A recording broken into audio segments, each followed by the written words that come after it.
Marilah kita bersatu dalam doa. Kami mengucap syukur bagi-Mu ya Tuhan atas segala kasih setia Tuhan yang terus boleh memberkati kehidupan kami hingga pada saat ini seksi wanita GKPS Resort Bekasi di jemaat masing-masing boleh beribadah dan memuji memuliakan nama Tuhan. Kalau sebentar kami akan merenungkan firman Tuhan, berbicaralah ya Tuhan bagi setiap kami, sehingga kami mengerti apa yang menjadi kehendak Tuhan dalam kehidupan kami sehari-hari. Dalam Kristus Yesus kami terima dan sambut kebenaran firman Tuhan. Amin. Firman Tuhan hari ini diambil dari kitab Efesus 4 ayat 31 dan ayat 32. Saya akan membacakannya bagi kita semua. Demikianlah firman Tuhan. Segala kepahitan, kegeraman, kemarahan, pertikaian, dan fitnah hendaklah dibuang dari antara kamu. Demikianlah pula segala kejahatan.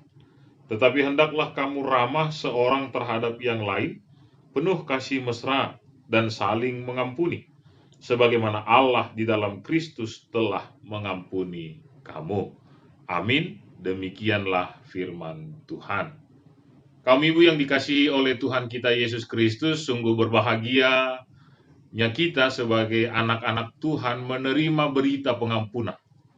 Berita pengampunan menjadi sebuah jaminan bagi kita tentang keselamatan, tentang berkat, tentang kasih setia yang datangnya daripada Tuhan. Ternyata itu tidak akan pernah putus dalam kehidupan kita.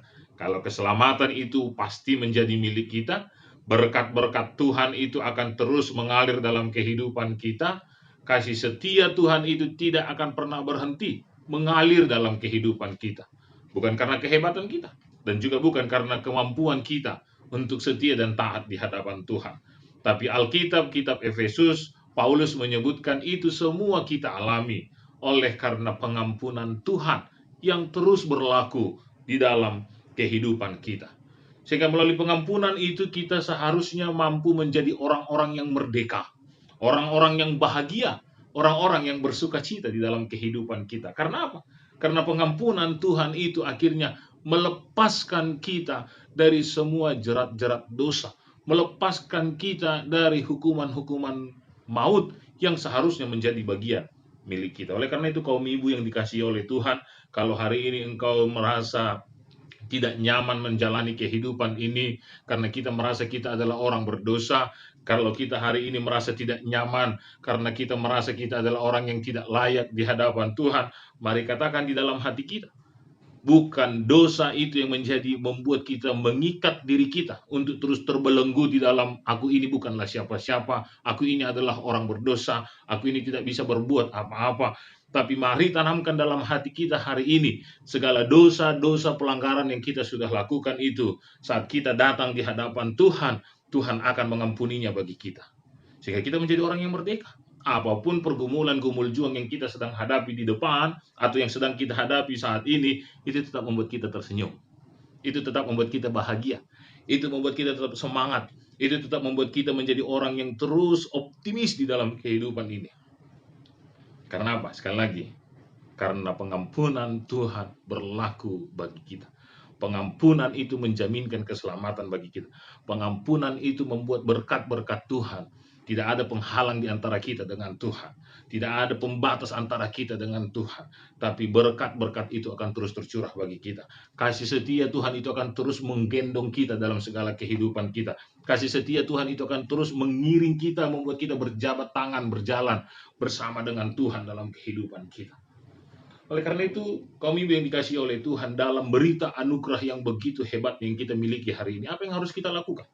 Selain daripada kepada diri kita untuk tetap optimis, untuk tetap bahagia, untuk tetap bersuka cita, untuk tetap percaya tentang kehidupan kita hari ini dan hari yang akan datang, apa yang harus kita lakukan? Alkitab menyebutkan bagi kita, kalau sukacita yang kita miliki itu akan menjadi sebuah sukacita yang boleh dikatakan adalah sukacita yang benar kalau orang lain melihat itu menjadi bagian kita. Kalau kita tersenyum, siapa yang menikmati senyum kita? Oke, kita sendiri. Karena kita merasakan kalau kita sedang tersenyum. Tapi siapakah orang yang akan mengatakan kalau si Rolandi itu sedang tersenyum? Bahagia kali si Rolandi itu. Saya mengatakan, masa saya sendiri mengatakan kepada diri saya sedang bahagia? Boleh. Tapi tidak mungkin saya mengatakan kepada semua orang mengatakan, saya sedang bahagia. Tapi orang lain mengatakan, oh, kok bahagia tapi cemberut? Kok bahagia tapi stres? Kok bahagia tapi murteng? Kok bahagia tapi keriput? Tentu saja kebahagiaan yang kita rasakan itu, yang kita ekspresikan itu menjadi kebahagiaan yang dilihat oleh orang lain saat orang lain tidak hanya mendengarkan kita katakan aku sedang bahagia, tapi saat kita berjumpa saja, kita tersenyum, kita sumringah, kita bahagia, maka orang lain, Roland dia ada apa? Bahagia sekali hari ini. Kira-kira demikian. Kenapa kita bahagia? Tadi yang pertama, dosa kita sudah diampuni oleh Tuhan. Itu yang pertama. Yang kedua, akhirnya saat kita bahagia, kita tersenyum bagi orang lain, maka respon yang berikutnya orang lain tidak hanya mengatakan kita berbahagia, tapi orang lain akan mengatakan kalau kita ramah kepada semua orang. Coba bayangkan kalau misalnya kita tersenyum kepada semua orang, kita ketemu dengan tukang sayur, kita tersenyum, maka tukang sayur itu mengatakan ibu itu ramah sekali. Kalau kita ketemu dengan orang yang sedang berada di jalan dan kita tersenyum dengan security, misalnya keluar dari perumahan atau keluar dari rumah, kita bertemu dengan tetangga, kita tersenyum, permisi Pak, izin Pak, terima kasih Pak, terima kasih Bu, maka orang lain tidak akan mengatakan kita bahagia senantiasa, tapi orang lain akan mengatakan oh ibu itu ramah sekali. Kalau kita sedang naik Gojek atau naik Grab atau apapun ojek-ojek lainnya, dan kita dengan mengatakan terima kasih sambil tersenyum, terima kasih Pak, terima kasih Mas, terima kasih Bang, maka orang lain tidak hanya mengatakan kita penuh dengan kebahagiaan, tapi orang lain juga akan menyebutkan kalau kita itu adalah orang yang ramah. Kenapa kita bisa bahagia dan ramah? Sekali lagi, karena dosa kita diampuni oleh Tuhan. Amin. Maka orang lain melihat kita bahagia, orang lain menyebut kita orang yang ramah. Maka lakukan hal itu. Sekali lagi, karena dosa kita diampuni oleh Tuhan. Yang ketiga, saat kita merasa bahagia, saat kita senantiasa merasa sukacita, saat hidup kita merasa tidak ada beban yang membuat kita harus semakin merosot di dalam kehidupan kita, maka kita terus melihat hal-hal positif bagi hidup kita, hal-hal positif yang mendorong kehidupan kita, hal-hal yang positif yang ingin kita raih dalam kehidupan kita, hal-hal positif yang bisa kita salurkan kepada orang lain. Maka tidak ada juga bagian dalam kehidupan kita, boleh saya katakan, tidak ada sedikit pun waktu untuk berbicara hal-hal yang negatif. Gak ada waktu untuk menggosip tentang keburukan orang lain. Gak ada waktu untuk menggosip, menjelek-jelekkan pendeta Rolandi. Ya, gak ada waktu. Kita habiskan waktu kita sangat bahkan kekurangan waktu untuk berbicara tentang Tuhan itu baik, berbicara tentang Tuhan itu baik, berbicara tentang Tuhan itu baik bagiku, berbicara tentang Tuhan itu baik bagi orang lain, karena dosa kita diampuni oleh Tuhan. Amin. Gak ada waktu. Gak ada waktu. Jadi kalau hari ini masih ada orang punya waktu untuk menjelek-jelekkan orang lain, jangan-jangan dia sedang kekurangan pengampunan dari Tuhan. Karena dia hanya melihat jeleknya saja, kan begitu. Jangan hanya dilihat jeleknya Rolandi, kan begitu. Pendeta Rolandi ini, ya kan. Nah, pendeta Rolandi itu gini gono, oh, jangan. Jangan yang sedang berbicara itu sedang tidak punya waktu untuk atau tidak mengenal tentang kebaikan Tuhan. Kalau kita mengenal kebaikan Tuhan melalui pengampunan dosa, maka kita hanya akan bercerita tentang Tuhan itu begitu baik, Tuhan itu begitu luar biasa, Tuhan itu begitu hebat, maka aku harus menjadi orang yang hebat. Karena aku punya Tuhan yang hebat, aku harus menjadi orang yang luar biasa. Karena aku punya Tuhan yang luar biasa, aku harus menjadi orang yang mantap, karena Tuhanku adalah Tuhan yang mantap. Dan orang lain yang ada di sekitar kita juga akan jadikan menjadi hebat, luar biasa, dan mantap.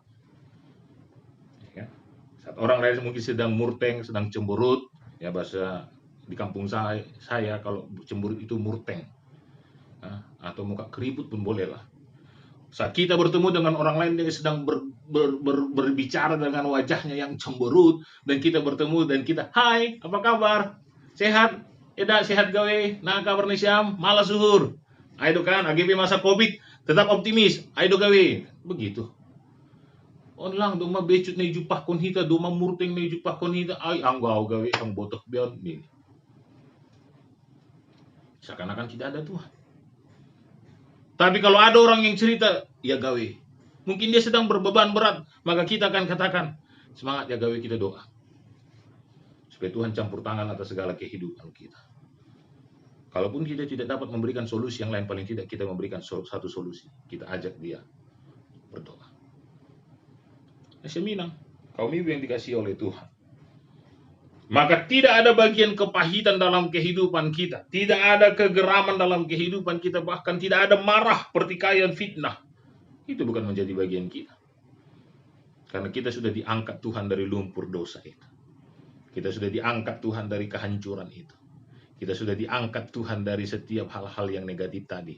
Meloncat dalam hal-hal yang positif. Maka mari, Minang, kaum ibu yang dikasihi oleh Tuhan. Jangan tunda esok, tapi lakukan hari ini. Katakan hari ini, pengampunan dosa sudah merubah hidupku. Pengampunan dosa sudah merubah gaya hidupku. Aku tidak punya waktu lagi untuk berbicara, apalagi untuk melakukan hal-hal yang negatif. Kita tidak punya waktu. Kita terlalu sibuk. Ya, bahkan kita hampir kekurangan waktu 7 kali 24 jam untuk bercerita Tuhanku hebat. Untuk bercerita aku dibuat Tuhan menjadi hebat. Untuk bercerita engkau juga akan dibuat Tuhan menjadi hebat. Pengampunan dosa merubah karakter hidup kita. Pengampunan Tuhan atas dosa kita merubah gaya hidup kita. Pengampunan Tuhan membuat berubah nilai-nilai yang ada di dalam kehidupan kita. Kaum ibu yang dikasihi oleh Tuhan, mari pengampunan Tuhan menjadikan hidup kita berakar di dalam kasih-Nya, bertumbuh di dalam kasih-Nya, dan berbuah di dalam kasih Tuhan untuk menolong kita dan juga untuk menolong orang lain. Yang hari ini mungkin Tuhan mau utus kita menjadi berkat, sukacita, bahagia bagi orang lain yang sedang mengalami kesulitan kehidupan, yang butuh pertolongan. Mungkin kita tidak bisa bantu secara materi, tapi paling tidak kita bisa bantu dalam doa kita. Kita bisa bantu dalam spirit semangat kita. Kita bisa bantu dalam kesaksian hidup kita. Kalau pengampunan Tuhan sudah membebaskan kita untuk merdeka menjalani kehidupan kita. Selamat berkarya, selamat mengasihi Tuhan, selamat mengasihi diri kita sendiri, dan terpenting, selamat mengasihi orang-orang yang ada di sekitar kita. Pengampunan Tuhan merubah gaya hidup kita. Amin. Kita bersatu dalam doa. Terima kasih Tuhan buat kebenaran firman Tuhan yang boleh menjadi kekuatan baru bagi kami, sehingga akhirnya kami secara khusus kaum ibu GKPS Resort Bekasi boleh semakin dibaharui dalam iman. Berkat pengampunan Tuhan menjadi berkat juga bagi diri kami dan menjadi berkat bagi orang-orang yang ada di sekitar kami. Terima kasih Tuhan, biarlah firman-Mu menjadi kekuatan baru untuk terus mengubahkan kami, menyemangati kami, melakukan yang terbaik untuk hormat dan kemuliaan bagi nama Tuhan. Dalam Kristus Yesus kami berdoa dan mengucap syukur. Amin.